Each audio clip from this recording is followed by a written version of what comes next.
Buongiorno a tutti ragazzi, buongiorno. Ultimo giorno della terza settimana del WWFilmF 2024. Oggi abbiamo due incontri importanti, soprattutto perché parleremo proprio del mestiere del cinema con delle persone che questo mestiere lo fanno tutti i giorni e questa è fondamentale. Ma prima di iniziare, e quindi presentarvi il primo grande ospite, grande per 1000 motivi, vi facciamo vedere il backstage di ieri con gli incontri che ci sono stati.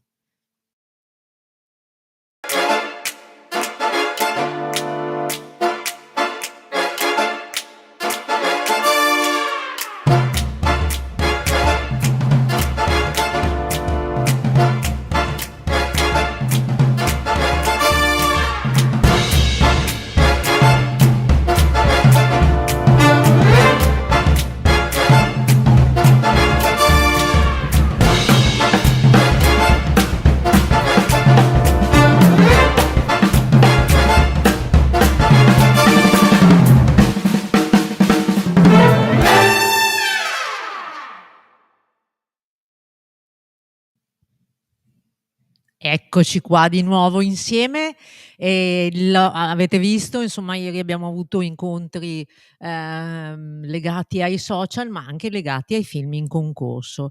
Film in concorso che sono in concorso al WWFilmF con un tema particolare. Il tema è Guglielmo Marconi.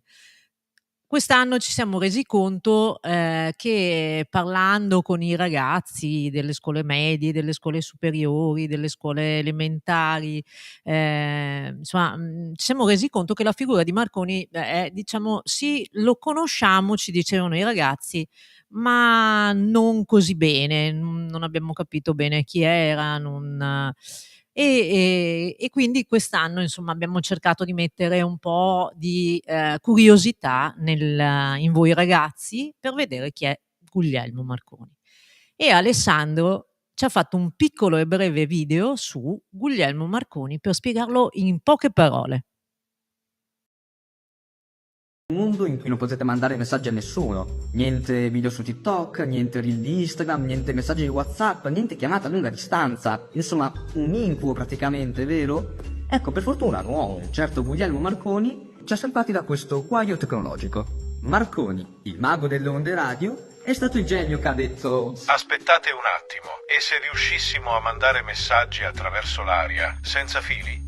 E ha trasformato questa idea in realtà grazie a una scatoletta e un'antenna. Insomma, ha inventato il wifi ma nel 1895.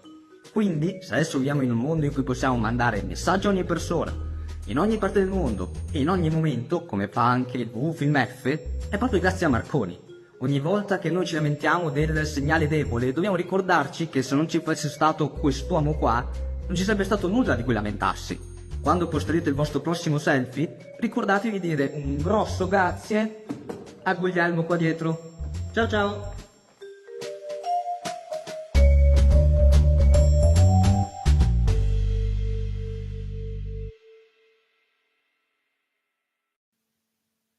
Ciao ciao a Guglielmo Marconi e ciao ciao a Alessandro che in questo momento come voi è a scuola. Ma oggi appunto è un momento importante perché la persona che oggi conoscerete e che qualcuno già conosce perché fa parte insomma anche della storia di questo nostro festival, è una persona che è veramente capace di prendere ambiti diversi e di impegnarsi in modo interessante e professionale ovviamente nella sua attività. È con noi in questo momento e spiegheremo adesso anche il motivo di tutto questo legame che ormai da anni ci collega, Attilio Fontana. Buongiorno Attilio. Buongiorno a tutti. Grande personaggio, grande attore, grande musicista. Quest'anno anche una cosa particolare perché è anche insomma si è sperimentato Mh. e ha, voluto tentare, provare quello che è un mondo diverso, che è la regia cinematografica. Sì, Ade un anno particolare. un allora io, una cosa che insomma mi fa piacere, condividere con te è che, questa esperienza nuova, che è un'esperienza che ovviamente, porta con sé uno studio attento di quello che, deve essere strutturato per poi arrivare a un prodotto finale cinematografico, è stato fatto qui a Vittorio Veneto. Eh sì, Posso dirlo? assolutamente, devi, con una super squadra, con voi soprattutto che ci avete fatto da angeli custodi, dico ci avete perché, il progetto è stato scritto con Crizia Fornasier, che insomma anche, firma con me la regia, e quindi è proprio un progetto dove noi ci siamo conosciuti con voi in un'opera filmica precedente, questo corto di Max Nardari, dove ci siamo un po' Esatto. innamorati della squadra e di tutto, e finalmente, come dire, poi non c'è 2 senza 3, speriamo di continuare, però siamo riusciti anche a fare questa cosa che personalmente credo sia una delle cose delle esperienze più forti che ho avuto sicuramente negli ultimi anni, e credo anche una delle cose più belle che mi è capitato di fare per il mio grandissimo amore per il cinema, perché No, ho poi fatto diciamo ecco, io dicevo prima, tu hai diciamo una professionalità tale per cui, parti dalla musica, hai a che fare con l'arte, hai un amore verso l'arte, insomma, ehm, approdi anche, nella parte diciamo attoriale però è una parte attoriale che prevede non solo il cinema, ma anche il teatro. E quindi c'è questa tua figura è abbastanza, ampia e assolutamente, non settoriale. E questo a noi, insomma come festival ci siamo resi conto che, è il tuo punto di forza, cioè quello di sperimentare, di essere curioso dappertutto e non solo in un, determinato settore. È difficile questo essere, chiamiamolo eclettici, comunque, capaci di, andare da una parte all'altra. Beh sì, nel senso poi soprattutto rivolgendoci a degli studenti, cosa che mi sento ancora studente perché si deve sempre studiare nella vita, soprattutto se vuoi fare arte. Io sono capitato in una tempesta, sono capitato in una famiglia di musicisti, quindi la musica comunque da piccolo la maneggiavo. Non avevano molto tempo da dedicarmi per vari motivi, quindi ero costretto a volte a seguire, per esempio mia sorella lavorava negli studi di registrazione, faceva la Mh. corista per, Pippo Baudo all'epoca, eccetera. Quindi io venivo abbandonato vicino al fonico che registrava, quindi quando ho aperto uno studio di registrazione sapevo già cosa fare pur non avendo studiato, oppure capitava di andare negli studi televisivi piuttosto che innamorarti del teatro da giovane. Poi ho studiato scultura, quindi 1 anno di architettura, quindi sei comunque costretto a progettare, a utilizzare le fasi per andare avanti. Un grandissimo amore per il cinema che mi ha fatto un po' da famiglia quando non c'è più stata, quindi mi insegnava quelli che erano gli archetipi, i codici tra le persone, le storie, per questo abbiamo bisogno di cinema. Perché innamorarmi dei grandi attori ed insomma, come dire, è stato proprio un navigare in tempesta, e finalmente alla mia tenera età mi sta cominciando un po' a premiare, perché tutte queste cose diverse comincio a capire come metterle un po' in fila per raccontare storie, a volte con la musica, a volte con il teatro, a volte con la regia teatrale, a volte da attore dove devi tirarti indietro rispetto alla creatività, devi Esatto. essere più esecutore. E quindi insomma un mondo del quale non riesco a disinnamorarmi, anzi sono sempre più famelico, curioso e innamorato, quindi mi sento sempre all'inizio, e quest'anno ho deciso che proprio è l'anno della rinascita. Assolutamente. Allora proprio, se per te va bene, facciamo vedere un po' quello, che è stata un'esperienza forte che abbiamo vissuto tutti, e come dicevi tu, è un progetto che è ormai, diciamo, è partito anni fa e si è concluso, ancora non si è concluso del tutto, ma si è concluso Quasi. con le riprese quasi, con le riprese a Vittorio Veneto, perché ogni tanto bisogna spiegare ai ragazzi, perché non si rendono mai conto dei tempi. Non è Certo, facile certo. produrre, ecco, un prodotto cinematografico, pur essendo corto, per 1000 motivi. Anzi, forse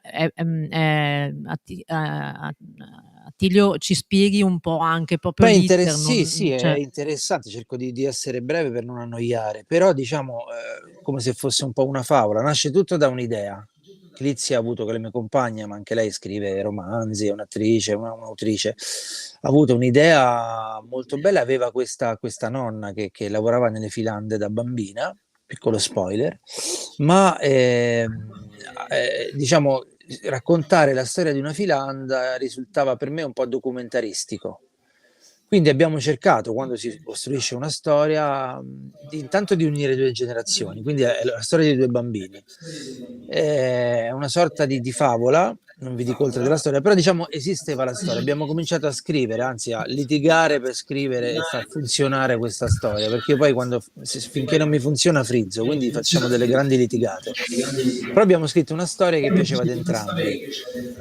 E poi l'abbiamo mandata a voi perché abbiamo detto facciamo un corto e da qui è iniziato un infero, un'odissea, Sì. perché comunque diciamo con tutte le persone che ci hanno anche un po' aiutato, compreso un produttore che è Adelmo Togliani, produttore esecutivo, perché la cosa che ho imparato proprio in questi anni facendo anche dei corsi di sceneggiatura è che ogni cosa che scriviamo all'interno di una storia, a meno che non sia un fumetto che va solo disegnato, ha un budget, ha un costo. Quindi se scrivi un film di fantascienza c'è uno scenografo che deve costruire un'astronave. E quindi, nonostante questo corto ci sembrasse molto semplice, conteneva un sacco di elementi complicati e quindi servivano danari per realizzarlo, perché un'opera filmica che immaginavamo si potesse fare un po' anche in casa, ma poi il cinema non lo puoi fare per forza solo in casa. Insomma, se scrivi cose magiche come in questa favola, a partire da una farfalla che si deve muovere a una lapide con una scritta particolare, insomma, quando ho cominciato a capire che era pieno di dettagli che dovevamo realizzare noi, è iniziato l'incubo, un incubo meraviglioso perché ci siamo avventurati e abbiamo vinto ben 3 bandi con questo corto, si può dire. 3 bandi, quindi vuol dire che è piaciuto, cioè dall'inchiostro nasceva l'idea di poter tirare fuori questa storia. È servita una squadra perché non si fa nulla mai da soli, tutti gli artisti che Ed è il vediamo, bello. tutti i grandi musicisti, le persone di cui siete fan non arrivano mai da soli, c'è sempre una squadra che lavora, produttiva, realizzativa, anche che fa i bandi, le cose noiose, che si va a parlare con la regione, si va a presentare, quindi diciamo è un po' un'epoca abbastanza complicata. Alla fine, comunque, vincendo quest'ultimo bando che ci ha permesso di avere il budget per girare, lì è iniziato l'altro guaio, che era cominciare a organizzare tutto, perché avevamo un grande direttore della fotografia che poteva solo in quei 5 giorni. I giorni per girare servivano 10, ma ne avevamo solo 5. Serviva una fabbrica abbandonata, servivano delle farfalle vive, servivano i bachi da seta. Quindi un grande delirio, servivano 2 bambini perché girare con 2 bambini non è facile, perché il Ecco, bambino appunto, giustamente appunto. è come dire, è un po' ingestibile, si dice non fate film con bambini animali e noi invece capricciosi abbiamo voluto fare un film con 2 bambini e molti animali. Però è stato un lavoro di squadra meraviglioso, devi riuscire a improvvisare, devi preparare tutto prima molto molto ossessivamente. Io infatti per 2 mesi non ho dormito facendo dei disegni, ecco, la cosa che mi è piaciuta, come dire, per visualizzare nel cinema rispetto al teatro, poi magari ne parleremo, ho avuto bisogno di lavorare sulle inquadrature, cioè su immaginare, un conto è vederlo il film, un conto è metterlo insieme. Quindi la cosa che mi aiutava, essendo partito da piccolo col disegno, è stato farmi una sorta di fumettone, di storyboard, dove a grandi linee andavo a cercare quello che volevo a livello di inquadrature. E questo mi è Visivo. stato utile. Tutto in un grande meraviglioso caos che poi si risolve al montaggio, perché poi quando vai a montare, Esatto. se hai anche un montatore bravo che ti fa delle belle proposte, allora tutto quello che tu hai immaginato comincia a mettersi in piedi e sempre più magico se hai fatto un Si buon lavoro. riordina, si riordina. Si rimette Allora ordine. io farei vedere, immediatamente un po' quello che è questa grande macchina, o piccola a seconda della sicuramente chi, così produce film americani non ha lo stesso numero di persone, però eravamo una bella squadra. Quindi io farei vedere subito il backstage della nostra, posso dire, della nostra operazione Certo. cinematografica.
Non vi sento, non so che succede, non sento.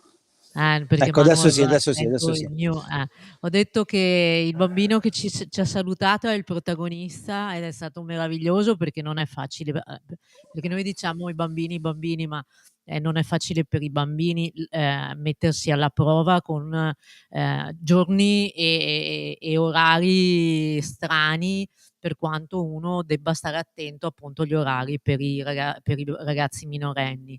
Però i bambini sono stati lui e anche la bambina protagonista sono stati meravigliosi, perché ovunque dicesse, Attilio di mettersi, loro lo facevano. Attilio, dobbiamo dire che, No, no, sono stati fantastici perché appunto eravamo tutti sulle loro spalle e quindi avevano, sai, il protagonista ha come dire, responsabilità di far lavorare poi le 16, 17 persone intorno che devono far funzionare tutto, ma lui è il primo che guida. Quindi Blu, il piccolino, è stato bravissimo, anche Aurora, insomma, devo dire abbiamo trovato due bimbi disponibilissimi, che si sono fidati. Ecco, a volte una cosa interessante per me è stata vedere quanto gli attori navigati, strutturati, sono più labirintici.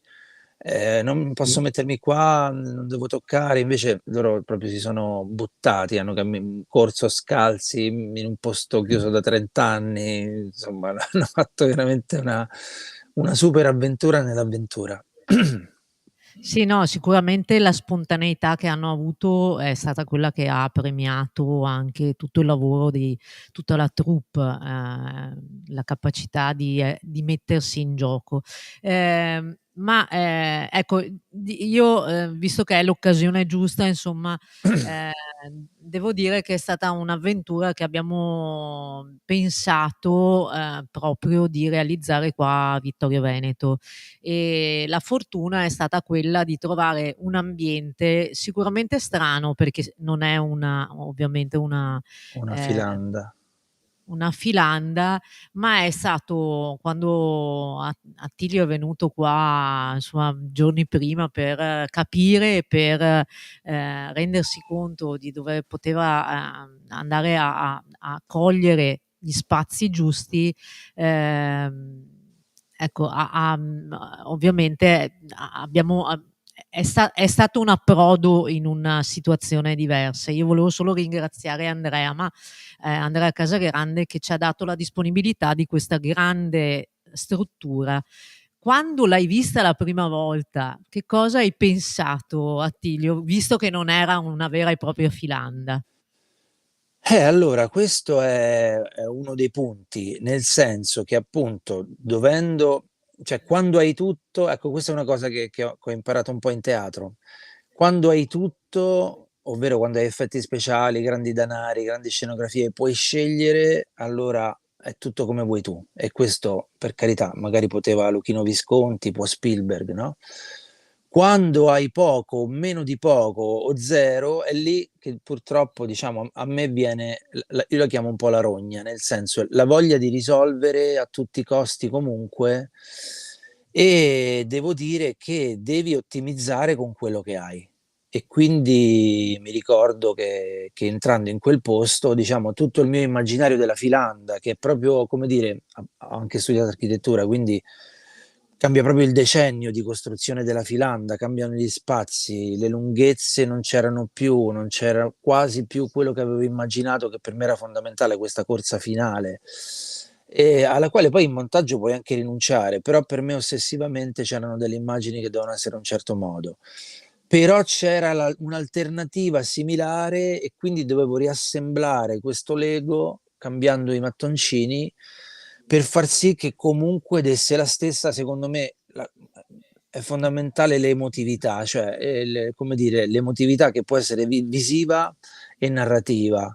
E quindi ho dovuto, come dire, come un rabdomante andare a cercare dove immaginare la stanza di lei, dove immaginare una corsa che nell'altra filanda mi funzionava in un certo modo, ma forse ci volevano più luci, quindi è stato più bello girarla così in silhouette, per esempio. Non lo so, ci sono delle cose che devi imparare a cucinare al momento perché a volte capita, è capitato anche a Ridley Scott con Blade Runner, cioè ha finito i soldi e quindi ha dovuto usare una scenografia del 1910 di una New York vecchia facendo piovere e inventando attrezzi Cercando. fantascientifici perché aveva speso troppo. Quindi mi piace sempre l'idea di... Cioè per me diventa una sfida quando ho meno, che non è una cosa bella, cioè mi piacerebbe essere il regista egoico che chiede no, voglio di più, voglio di più. Poi su alcune cose sono psicotico perché ecco, sulla lettera della lapide, sulla farfalla Sì. viva, ho avuto delle richieste che mi rendevo conto fossero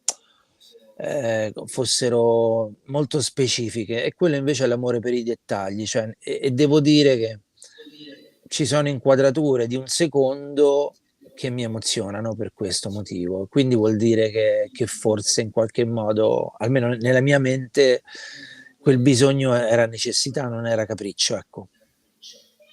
Allora, prima hai accennato a una cosa, ritornando a te, ehm, questa regia cinematografica l'hai a un certo punto proprio, desiderata, voluta. Diciamo che la fortuna, come abbiamo ripetuto anche prima, è di avere accanto una persona che, con te condivide e, discute in modo anche molto, determinante quello che è la tua, anche la tua idea di esperienza, insomma, la tua voglia, cioè, il fatto che siate in 2, vi trovate a dover trovare una soluzione. Quindi Clizia Fornasier dalla parte, diciamo, prima della sceneggiatura, poi anche, ovviamente nel momento in cui abbiamo fatto le riprese. Ma quello che vorrei chiederti è proprio questo, no, questo, in realtà tu, sei già un regista, ma sei un regista teatrale.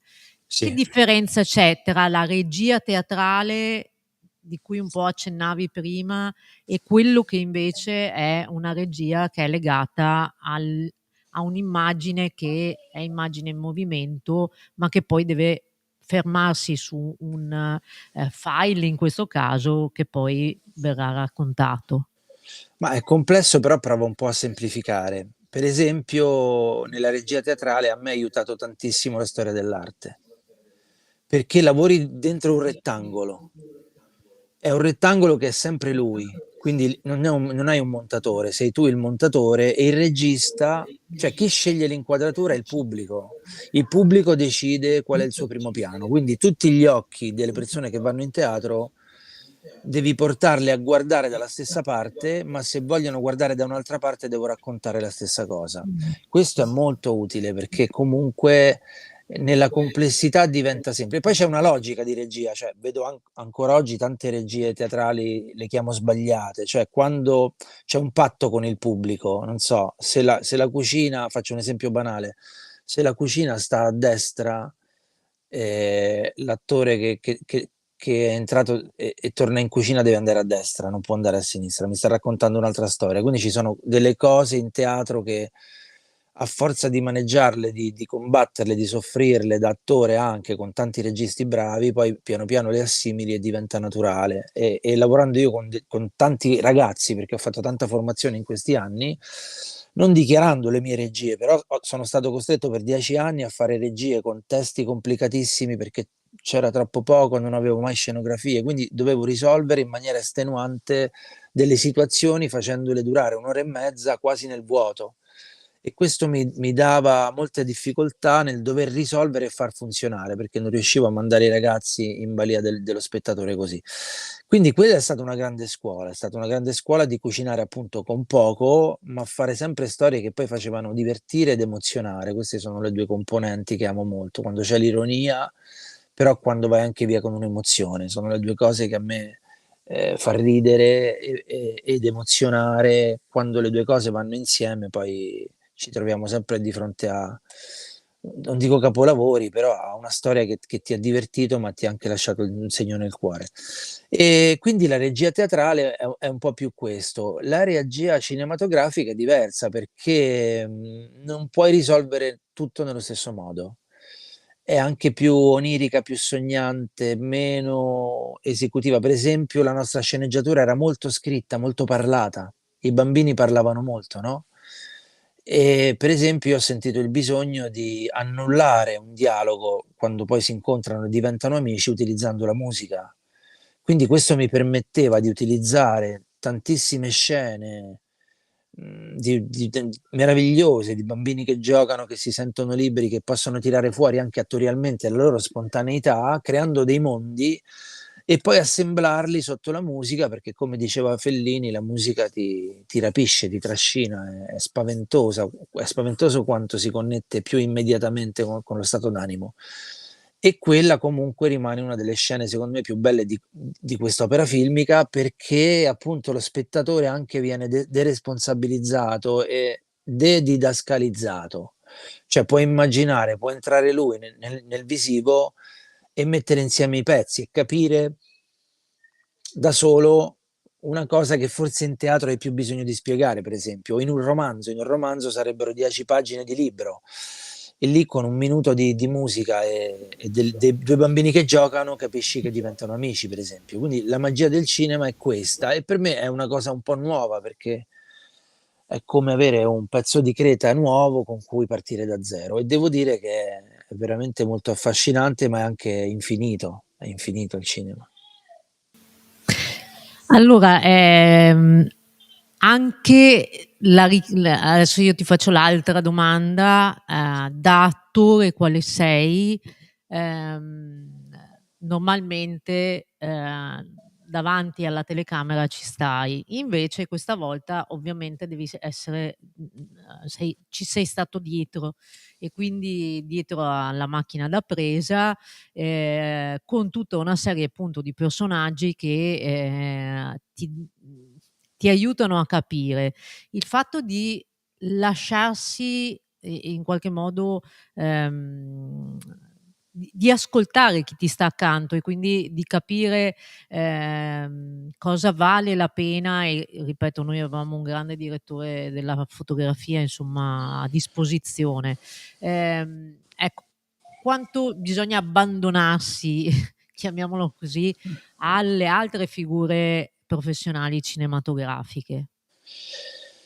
Beh, io credo tantissimo nel mio caso, nel senso che Antonello Emidi, direttore della fotografia, ma come tutti gli altri reparti, e niente, hai bisogno di affidarti e fidarti, quindi gli devi trasferire la tua idea, che deve essere precisa, non può essere vaga. Infatti abbiamo fatto 2 o 3 incontri prima di pensare di girare, sopralluogo nella cameretta, piuttosto che il confronto con gli storyboard, raccontargli la mia visione è stato fondamentale, la nostra visione.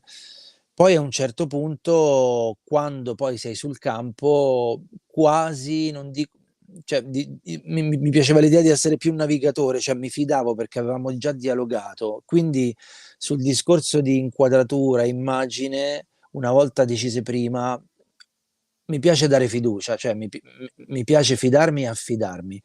Poi se c'è qualcosa appunto nei dettagli che io ho visualizzato in un altro modo, glielo segnalo. Però in quel caso è stato utile affidarmi, come è stato utile affidarmi del suono, con fatica perché il suono ha i suoi tempi, no? Io, essendo un istintuale, avevo bisogno di andare, facciamo, giriamo, giriamo, giriamo. Quindi il cinema è più meccanico del teatro, per esempio, quindi ho sofferto non stare nell'azione sempre, quindi diventava una sorta di divertente isteria che però mi dà un'energia per girare. La scenografia ha bisogno dei suoi tempi, i reparti, i bambini, il trucco, è veramente una macchina, è un circo complicatissimo. Però sapere di avere intorno persone di cui ti puoi fidare, con cui puoi dialogare anche nei momenti critici, perché ci stanno, o comunque gestire le energie, no? Ci sono momenti dove magari 2 figure possono andare in attrito.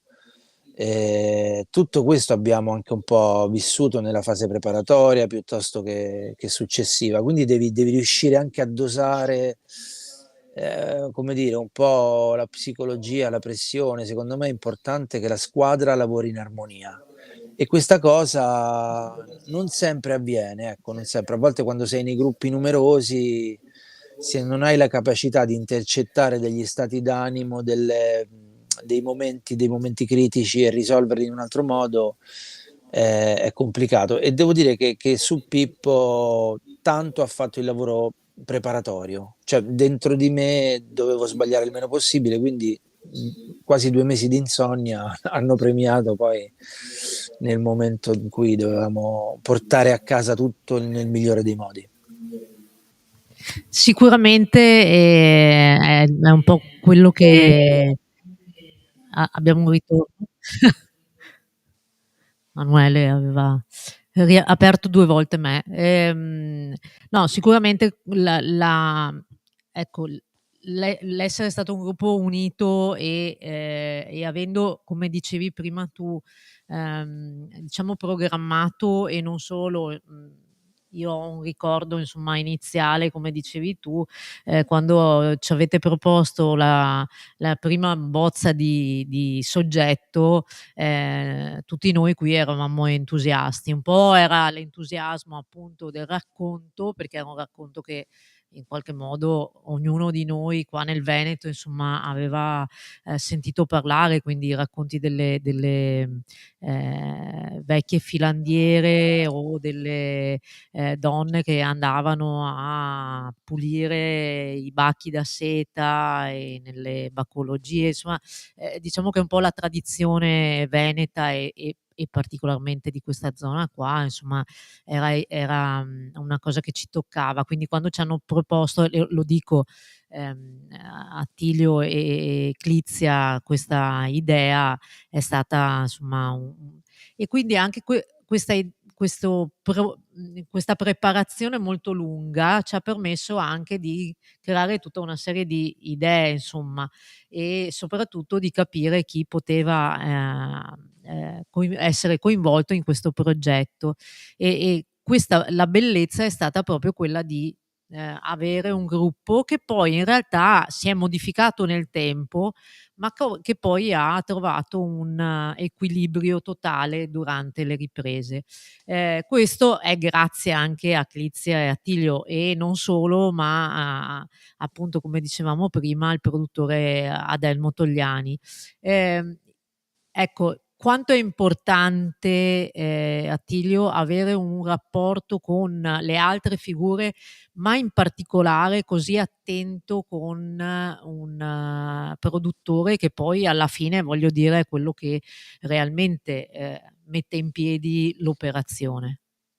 Ma per me è stata, nello specifico, una grande fortuna incontrare Adelmo, incontrare il suo e anche di Laura, la compagna, perché poi lavorano insieme come produttori, il suo entusiasmo nei confronti di questa storia, che poi per carità è un entusiasmo anche produttivo, perché quando vedi che il soggetto funziona e comincia a vincere i bandi e comincia a piacere a tutti gli interlocutori, dici aspetta, ho in mano qualcosa che comunque vale, funziona. Però poi anche lì c'è una locomotiva in più, cioè la locomotiva poi in fondo è stato anche Adelmo, perché come dire, ha più pratica di me, quindi in alcuni momenti dove io avevo dei piccoli bug o dei dubbi o delle cose, lui è stato risolutivo nell'intercettare subito il problema. Eh, Poi su alcune cose magari, come dire, a livello di palato eh, può cambiare il sapore, però lui, essendo una figura abbastanza pragmatica, come dire, ti metteva anche quella sana ansia dove ridimensionavi l'idea per portarla poi a risolvere. Quindi per me è stato stimolante il limite. Ecco, a volte sembra che uno deve avere libertà, invece avere limiti ti costringe a trovare una soluzione alternativa, no? Faccio un esempio: ci sono due scene che abbiamo dovuto tagliare perché non c'era budget, che sono le due scene in esterna, no? C'è il papà che arriva tardi e la mamma che fa tardi al lavoro, poi c'è la presa a scuola del bambino, e quindi io ero talmente affezionato a quelle scene che comunque, come dire, nella preparazione iniziale ho fatto fare dei disegni, quindi racconteremo delle cose che non ho potuto girare attraverso dei disegni, perché la cifra stilistica dell'inizio della storia è attraverso dei disegni che raccontano delle cose. E quindi in quelle due scene le ho risolte in un altro modo, ma se non avessi avuto quel limite saremmo andati fuori budget e fuori giorni. E quindi diciamo è stato utile per me avere una persona che mi dava degli out-out su alcune cose, per cercare io di dribblarle e trasformarle in qualcosa che desse comunque valore al progetto. Quindi devo dire che Adelmo, ma voi, la squadra, Manuele, le scenografie, i sopralluoghi, insomma, ha funzionato come tutto, no? Anche il ruolo di Mattia, che all'inizio, come dire, avevamo immaginato come direttore della fotografia, poi come dire, rimesso in gioco, no? Coprendo un altro ruolo importantissimo. Quindi è stato un lavoro veramente da team, ecco. È bello quando il team lavora verso lo stesso obiettivo, quindi mi sono sentito assolutamente, ci siamo sentiti supportati, sostenuti, e diventava un lavoro di tutti, è gratificante anche per chi sta lavorando, no? Non sentirsi gerarchizzato, cioè era importante far diventare questo progetto di tutti, infatti insomma, credo che lo sentiamo tutti così. La cosa interessante è che abbiamo anche utilizzato dei ragazzi, giovani proprio nella troupe. Quanto è importante per te, e questa è una domanda che al di là anche della produzione, cinematografica che abbiamo fatto noi, che appunto ha visto dei ragazzi davvero giovani che si sono sperimentati in figure molto importanti, perché, una ragazza era la truccatrice, una era la segretaria di scena di regie, quindi voglio dire, di la segreteria di edizione, l'altro era l'aiuto elettricista. Sì, erano "usati" tra virgolette, in punti fondamentali, quindi con ragazzi che non avevano una preparazione enorme di quello che o comunque insomma una preparazione tale per cui facilmente facevano le cose. Quanto è importante lavorare con i ragazzi per te, perché lo fai anche in teatro? Ma per me è fondamentale perché se fai questo mestiere intanto ti permette di rimanere sempre ragazzo, cioè ti puoi interfacciare con tutte le età e questo mestiere ci mantiene più giovani, sicuramente nell'anima. E quindi per me è sempre uno scambio perché un ragazzo, una generazione diversa, o due o tre, hanno una visuale diversa dalla tua. Quindi tu devi cercare di portarli dalla tua parte, però devi anche accettare il loro mondo. Quindi per me è sempre uno scambio. Cioè, io ho lavorato con tantissimi ragazzi, me li ricordo tutti, se me li ritrovo davanti, mi ricordo tutte le loro peculiarità, i loro limiti e i loro talenti. Per i ragazzi in particolare di questa produzione, io credo che sia quello che è capitato a me, cioè nel senso, quando sono capitato in situazioni professionali, ho visto come si lavora, perché il cinema è un lavoro. Beh, se hai la passione, se qualcuno riesce a innescarti una passione e poi non lo molli più, cioè ti porta via in questa epoca, lo so che è banale, però cioè, alla fine Marconi, che è il nostro bisnonno del telefono, ci ha anche un po' messo nei guai in questo periodo, perché ha creato questo smartphone che fagocita i ragazzi. È stato bello, per esempio, lavorare con Stefano e sentirgli dire: no, sono stanco, però figo perché mi piace. Cioè, nel senso, si è trovato dentro un circo dove, poverino, doveva trasportare cavi, fare lavori di fatica, però vedeva intorno, secondo me, un inferno di gente pazza che si spendeva per portare a casa un minuto di cinema. E questo comunque per me è un po' il senso della vita, cioè trovare qualcosa che ami follemente, col quale combatti, non sempre con la comodità, tutta la vita, però hai lasciato, passatemi il termine, diciamo, vabbè, non lo dico volgarmente, hai lasciato una scia nella tua vita piuttosto che stare lì a guardare, farti fagocitare da quello che producono gli altri, che fanno gli altri. Cioè, mi dispiacerebbe essere solo consumatore e questi ragazzi sono sottoposti a talmente tanti input che poi magari hai scrollato 2 ore e non ti rendi conto che qualcuno ti ha usato per consumare quello che voleva lui. Ecco, questo invece, lavorare, staccare dal telefono, fare qualcosa di operativo, di reale, che poi diventa, si trasforma in qualcosa, se ti dà gusto, poi non puoi separarlo dal tedio che la società ci offre.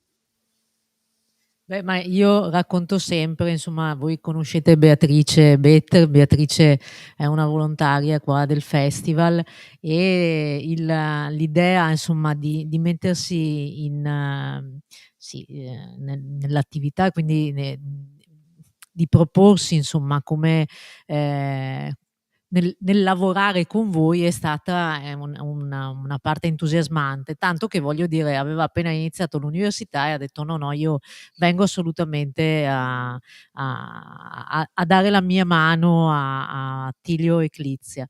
Ecco, questa disponibilità che hanno appunto i ragazzi, beh, così almeno creiamo questa nei ragazzi che ci stanno ascoltando, nelle classi che sono collegate con noi, l'importanza di, appassionarsi e di, essere curiosi per poi, eventualmente prendere una strada piuttosto che un'altra. Quanto è importante, tu l'hai vissuta questa ricerca, come dicevi anche prima. Ma è importante perché le cose più belle le fai a quell'età, le cose, cioè il vulcano interiore parte dai 14, dai 15 anni, e poi a 20, cioè tutti i grandi artisti, lo diceva anche Galimberti, cioè il vulcano creativo è in questa età, quindi se trovi qualcuno che lo canalizza, e poi sei Superman, cioè il mondo è tuo, nel senso a quell'età il mondo è tuo, se vuoi fare una cosa, se ci credi, se trovi la coordinata per mettere quello che senti lì, che sia il calciatore, il regista, eh, se riesci tentarle tutte in quell'età per tirare fuori quello che dentro di te splende, e quindi è l'età migliore per affrontare situazioni di lavoro. Io, per esempio, anche io dibatto con clienti, non dico discuto, però ti faccio un esempio. Sono stato 3 giorni a fare teatro ad Ascoli e ho detto, vabbè, venite a trovarmi. Quindi i bambini perdevano un giorno di scuola. E però chi se ne frega, hanno visto una città che non conoscevano, sono stati in delle piazze meravigliose, hanno visto uno dei teatri più belli d'Italia, hanno visto uno spettacolo da adulti che capiranno tra 10 anni. Però, diciamo, la loro mente si è irradiata di cose diverse e nuove, e quindi diventa un coadiuvante alla scuola. E secondo me capire se i ragazzi capiscono di avere una curiosità, io dico di azzannarla, cioè di, come dire, con la giusta dose, ovviamente. Quindi vedere questi ragazzi appunto su un set, a volte spaesati, persi, anche perché magari il ritmo chiedeva dai, dai, sbrigati, sbrigati, no, com'era quella cosa, dai, dai, cioè anche stare in stress, però ti sveglia, ti risveglia dal torpore del dire, oddio, devo risolvere io. Ecco, anche questa, cioè, alla fine la vita è di chi ce l'ha, no? Cioè, Esatto. gli studenti sono un po' abituati ad avere dal professore essere imboccati piuttosto che da mamma e papà. A un certo punto no, bisogna andare, buttarsi, sbagliare. Sbagliare è fondamentale. Cioè, dire, oh, vabbè, ha sbagliato, a Roma si dice sti cazzi, e si va avanti. Allora, io mi sentono, vero? Sì. Ehm, Siamo in fase di chiusura, ma, tu hai parlato appunto di Ascoli, un grande spettacolo, perché ovviamente non si ferma a adesso la tua vita solo a montare il film, ma anche, con tutta una serie di impegni. Quali sono i tuoi impegni, attualmente, e dove possiamo eventualmente i ragazzi magari, delle varie parti d'Italia possono venirti a incontrare? Vabbè, i ragazzi stanno in un'età per cui non so se vanno in teatro, però io ho un consiglio di fare un Però giro al teatro.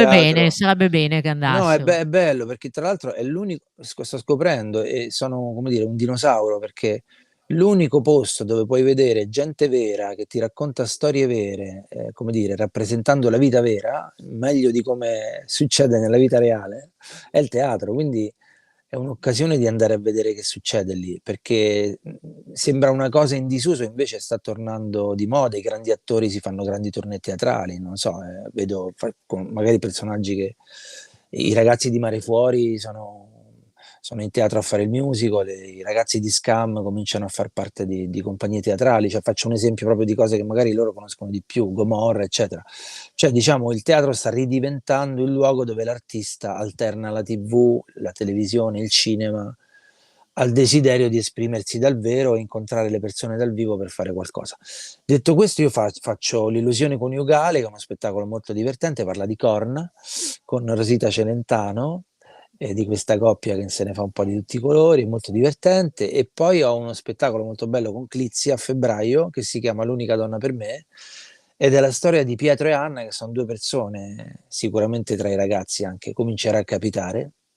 Sono 2 ragazzi, due ragazzi ormai grandi, che si amano, si sono amati follemente, ma come 2 calamite, quando le metti al contrario si respingono in continuazione. Quindi è questa storia d'amore, uno zapping di una storia d'amore travagliatissima, che capita che incontri la persona della tua vita, ma ogni volta zuffe, zuffe, zuffe. Quindi, e questo rende lo spettacolo molto divertente, molto, molto comico, ma anche riflessivo, perché poi capitano anche le cose serie della vita nell'arco di una storia d'amore, quindi ci sono anche un paio di appuntamenti che fanno riflettere. E poi Pippo, e poi la Ovviamen musica, insomma tante cose, perché vivendo di questo appunto, non ti puoi fermare. difa difatti Emanuele e tutti qua dietro le quinte mi chiedono: "Ma per la musica ci sono novità?" Allora, guarda, oggi per esempio vado, ma per dirvi come funziona un po' il nostro lavoro, oggi vado in una compagnia teatrale di Gabriele Pignotta, con cui ho lavorato nello spettacolo scorso Tre uomini e una culla, perché nel suo spettacolo nuovo ci sarà una mia canzone. Quindi oggi vado a scartare questa canzone scritta sulla sceneggiatura dello spettacolo che porteranno in giro, e dove dovranno cantare. Quindi oggi, come dire, scartiamo questa cosa e vado a far fare delle prove a degli attori per cantare una mia canzone in uno spettacolo che poi girerà tutta Italia. Poi ho cambiato agenzia, quindi fatti le foto nuove, manda le foto, manda il curriculum, cioè tutto è, come dire, purtroppo è un lavoro che non ti permette mai di adagiarti troppo, devi sempre battagliare. È vero, è vero. Allora, grazie Attilio, Grazie a voi. veramente, per noi è sempre una bellissima cosa incontrarti per il festival, ma sai che noi come gruppo di lavoro ti vogliamo un sacco di bene, E quindi a viceversa. te, a Clizia, che è, lo diciamo, ecco, Clizia tra l'altro abbiamo un legame anche territoriale, nel senso che è nata qua Certo. nella provincia di Treviso e quindi c'è anche questo legame, ogni tanto di cadenza veneta che lei ormai ha perso totalmente, ma che noi continuiamo ad avere. Ci piace, ci piace. Ecco, io parlo un po' per tutti, insomma, noi ringraziamo la Regione del Veneto perché ci ha permesso di fare questo cortometraggio, visto che abbiamo vinto questo bando appunto regionale, e questo finanziamento quindi ci ha permesso insomma di procedere come dicevamo prima, e ringraziamo tutti quelli che in realtà a Vittorio Veneto, quindi dal sindaco, che è una sindaca, Mirella Bagliana, che noi abbiamo conosciuto, all'assessore alla cultura, eccetera, fino a appunto a chi ci ha permesso di essere nei luoghi e quindi di avere l'acqua per poter non bere acqua trovata Sì, per sì, strada. insomma, tutte le persone che Insomma, ecco, ci hanno sì, aiutato a sì. realizzare il film lassù. Anche Padova, questo, come si chiama? Il progetto Aracne, per Ah, esempio, non era semplice esatto, trovare i bachi da seta, Bacchi tutto da il progetto. seta. È stato veramente un lavoro che abbiamo fatto grazie a tante persone lì che si sono rivelate preziosissime. Sì, io dico sempre, faccio sempre l'esempio, insomma, Manuele, stavamo cercando degli oggetti di sì, per le scene, quindi gli oggetti di scena, e è stata una, insomma, tante persone si sono proposte con oggettistica che magari non serviva nemmeno, però insomma tante, e devo dire che questo forse è la bellezza anche di progetti che nascono dai territori e poi diventano grandi progetti. Sì, il coro, veramente è stato niente, un Sì, colossal ecco, sì. praticamente.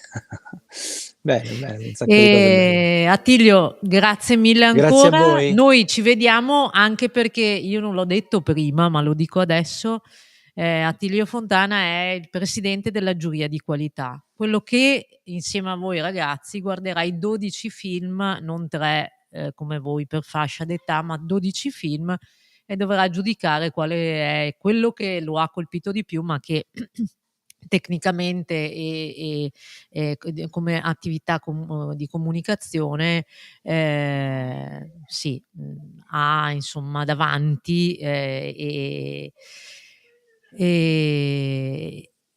e deve decidere insieme a un gruppo di altre persone. Quindi grazie Attilio anche di questa cosa. No, grazie a voi di questa Ec responsabilità che mi avete dato, per cui anche qua, insomma, il sonno diminuisce, però no, è veramente un esatto, bel... No, tra visto che non hai l'altro, dormito per un mese, no, non dormi neanche adesso. una cosa che veramente, ecco, una cosa che se posso dire l'ultima, sempre perché ci rivolgiamo ai ragazzi, cioè tanto fa vedere, guardare, rubare con gli occhi, e il cinema permette di fare questo. Quindi per me, dopo aver girato, vedermi questi film diventa anche utile per dire, ah, ecco, vedi come queste persone Certo. risolvono in maniera diversa. Ecco, quindi vedere, mangiare, divorare, soprattutto cose visive se vi piace il cinema.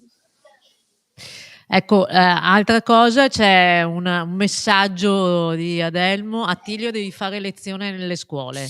Quindi Va bene, devi fare il professore. va bene, adesso comincio a studiare, allora ricomincio da capo e mi iscrivo Un'altra strada. all'albo.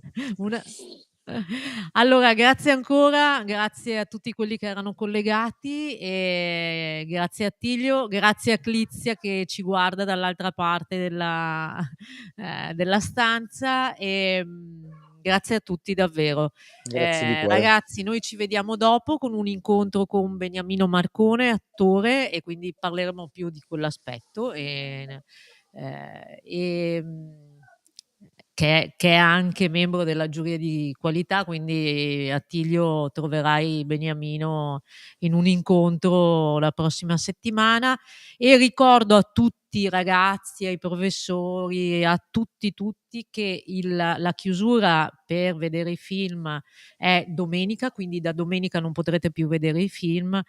Se avete perso qualche film, avete sabato che deve essere dedicato alla visione dei film in concorso. Quindi grazie ancora Attilio, e Grazie. vi salutiamo e un abbraccio a tutti. A dopo con l'altro incontro alle 11.